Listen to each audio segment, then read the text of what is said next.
And we got a guest coming in. Let's pull him on up. Woo, woo, woo, What's up? woo. What's up? How are Welcome to the you? Tom Mo Show. How you doing today, sir?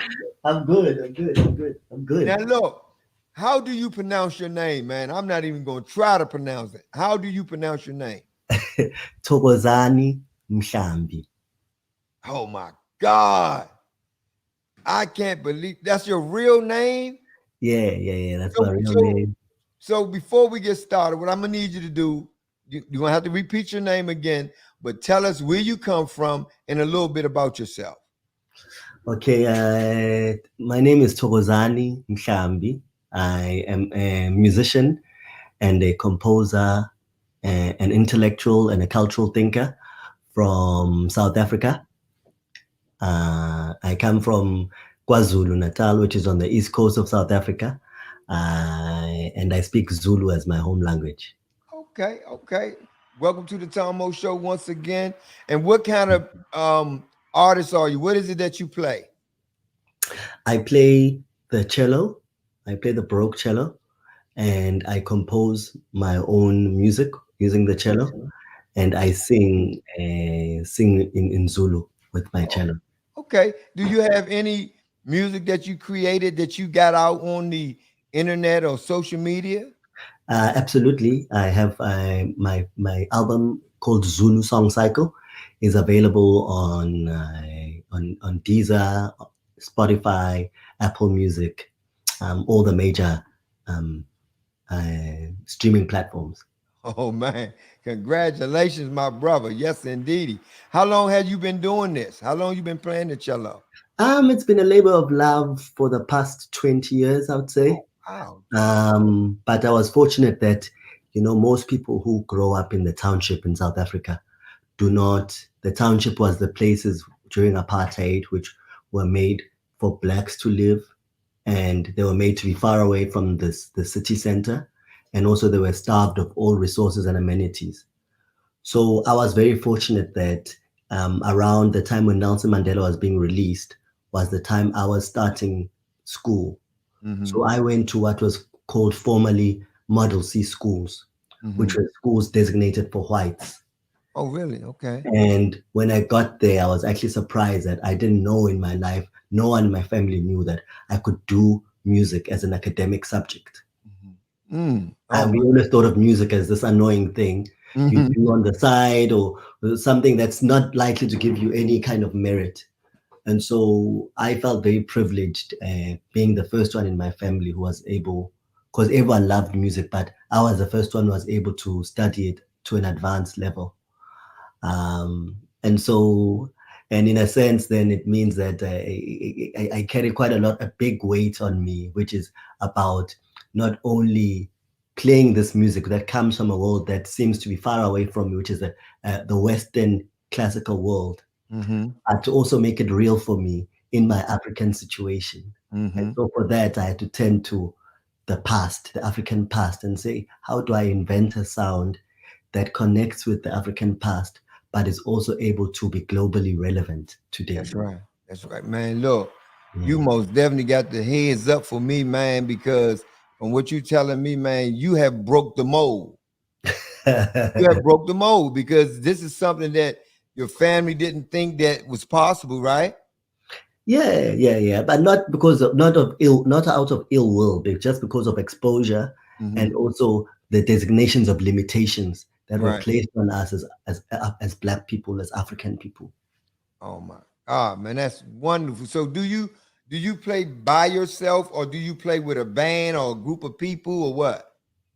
I play with I play solo with on my cello, and I sing African song, and then sometimes what I do as well is that I collaborate with ensembles who I then give my music and teach my music, and then they begin to play with me. I had a wonderful opportunity to do that now in Vancouver. I was in Vancouver before I came to the US, and I did that with an experimental ensemble in Vancouver, the Now Orchestra, and they played with me while and they played Zulu songs as well. So is you now in the United States now? Are you here now? Yes. I'm here in DC right now. So do you live here or are you visiting? No, I'm visiting. I'm on tour here in North America. Okay, so do you have your cello with you right now? Yes, I do. Is it possible that I can get you to get your cello and you play something for us, for everybody to hear you play something?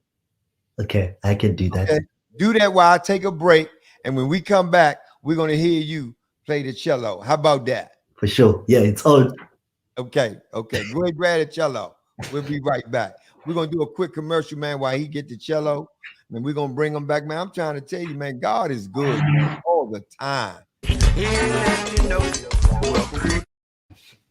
That's right, that's right. We back, man, and we live, man. We're gonna let Dr. Man give us some. What's the name of this song that you get ready to play for us?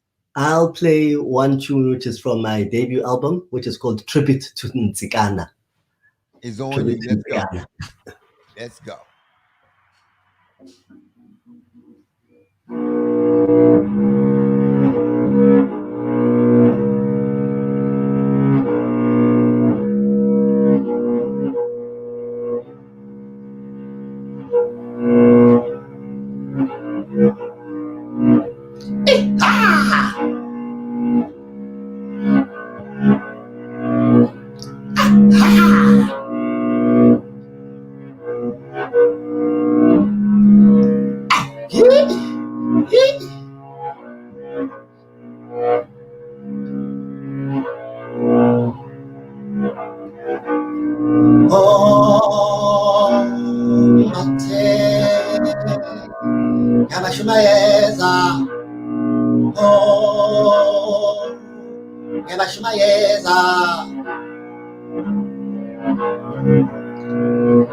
Abangeneki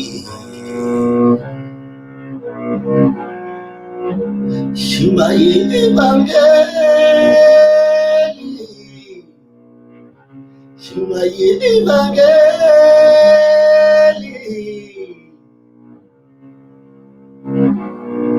Oh Mateni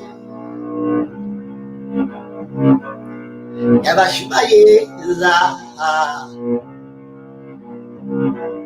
Sembate Ngitabala Kutabobu Sembate Ngitabala Kutabobu Oh Mate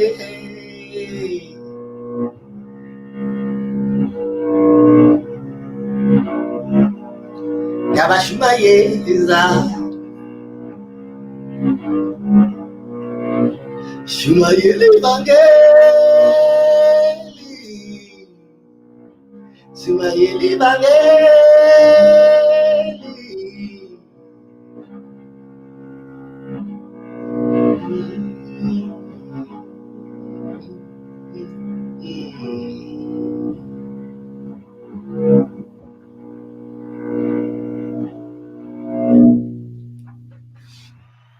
Yes, yes, yes, yes, yes, yes. Even though I don't know what you were singing, man, I'm telling you. But I know in your country, in your language, I know they knew what you were singing. For sure, for It sure. most definitely, and that's one of your songs on your new release. Yes, yes. Man, look, take my hat off to you on that one right there. Believe me. So, can you kind of explain to us what you were saying in the song just now? This tune here is based on the legend of a great prophet Ntsikana, who was a prophet in the 18th century in South Africa. He was apparently struck by a bolt of lightning, and then started to congregate people in his house and getting them to turn to God.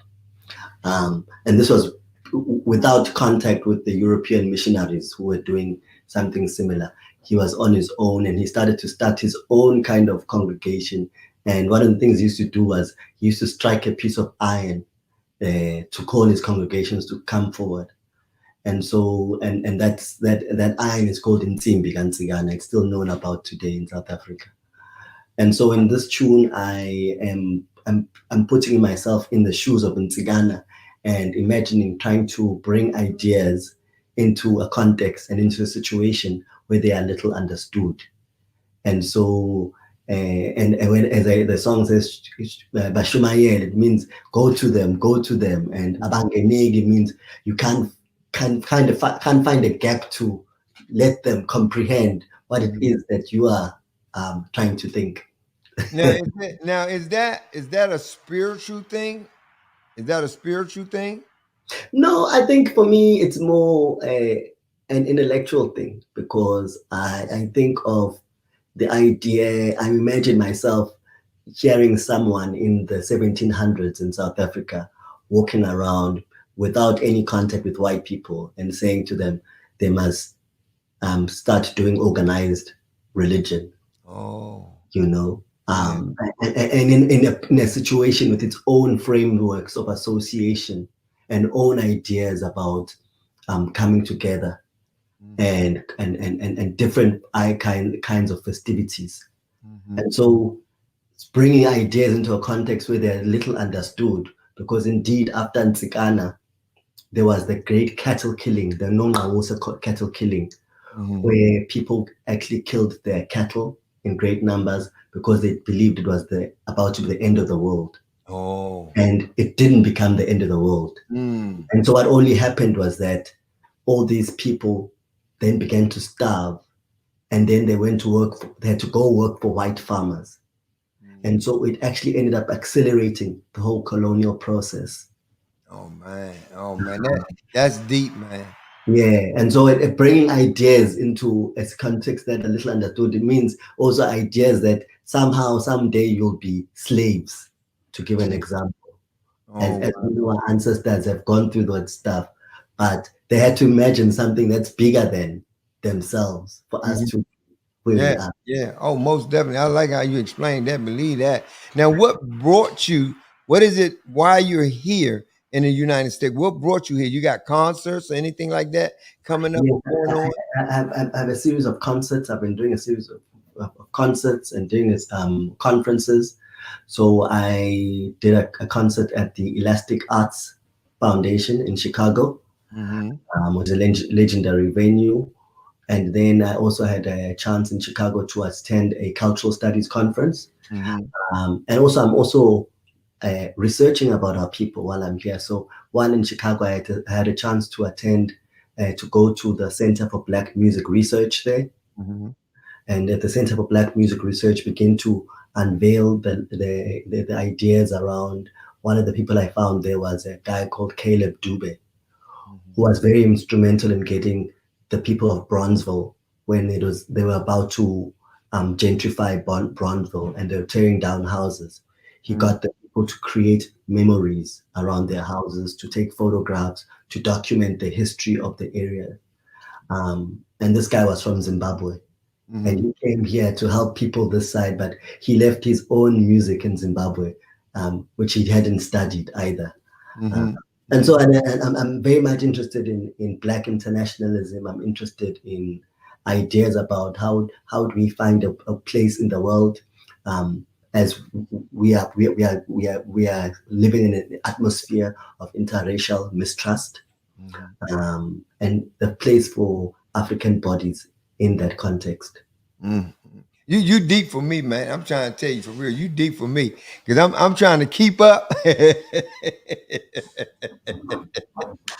I'm trying to keep up. But let me ask you this now, because I know basically what you're talking about is about black culture, Mhm. right? Um, in your visit here, is it any Caucasians coming to these particular shows that you're doing? Is the white people invited or no? It's just for the black community. No, I think I take the ideas around what Toni Morrison did. Those are people I look up to, and people like James Baldwin. James Baldwin had to what he learned was or at least what Toni Morrison says James Baldwin mastered was to find a language that is very brutally honest about race issues without becoming racist oneself. Oh, okay. And so I'm always working on that, and that being able to speak about issues of diversity and in issues of belonging without also feeling as though one has to be apologetic, or one has to pretend as though whiteness doesn't also speak about itself and reference itself in other ways. So as Toni Morrison says, is that each story, each situation is concerned about its people, its culture, its race. That's right. That's right. That's right. We got the most definitely, man. Give you a hand claps for that right there. Now, I want to know what you got coming up. I mean, how long you gonna be here? First of all, Tomorrow morning, as I'm hoping we're ending our interview soon, because I have a very early morning flight to Minneapolis. I'm going to be working there with Douglas Ewart there and Mankwendosi there, who are great musicians in the experimental scene. Yeah, and then hopefully come back to Chicago at some point. Okay, so how about this? Because I know you got to go. Can we get one more for the Tom Mo Show? One more song. Okay, cool. One more, then I die. And then we're going to let you go get you some rest so you can move on with your journey. Okay. Okay.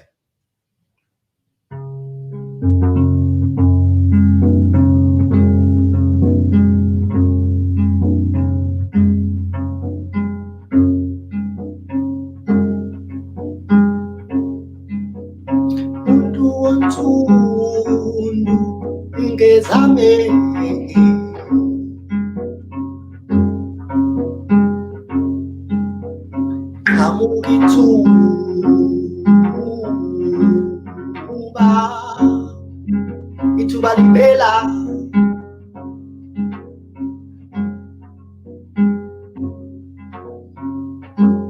usebizo mnewa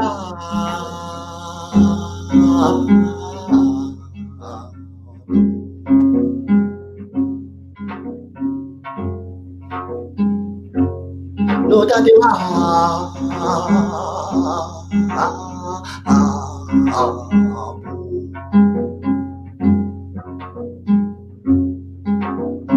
oh kanti bekamlungelanga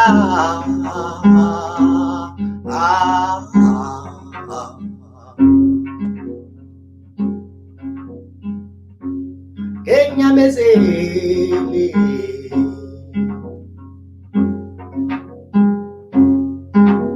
asale yedwa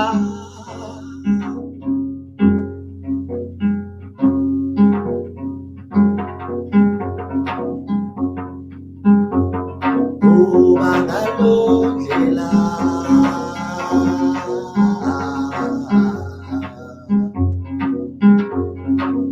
alondlela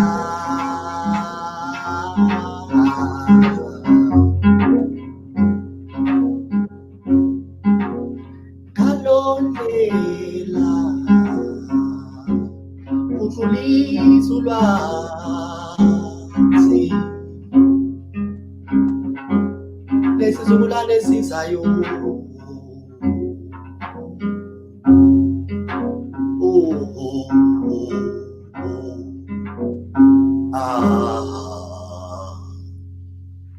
What's up, y'all?